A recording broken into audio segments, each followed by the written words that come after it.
পোলাও বানানোর জন্য আমি এখানে নিয়ে নিয়েছি জল। জলের মধ্যে গোটা গরম মশলা, তেজপাতা আর স্বাদ মতো লবণ দিয়েছি। এরপর জল ভালো করে ফুটে উঠলে দিয়ে দিব ভিজিয়ে রাখা বাসমতি চাল, যেটা আমি 1 ঘন্টা ভালো করে ধুয়ে ভিজিয়ে রেখেছিলাম। চালটা 90% হলে নামিয়ে নিতে হবে। এইদিকে একটা কড়াইয়ের মধ্যে বেশ কিছুটা সাদা তেল, একটুখানি বাটার আর কিছুটা ঘি নিয়ে নিয়েছি।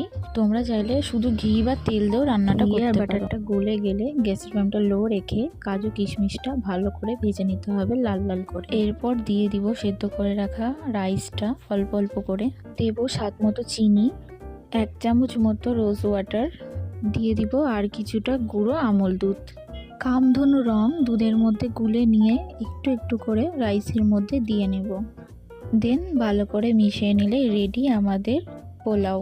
তো কেমন লাগলো ভিডিওটা অবশ্যই কিন্তু তোমরা কমেন্ট করে জানাবে। তো আজকের মতো টাটা।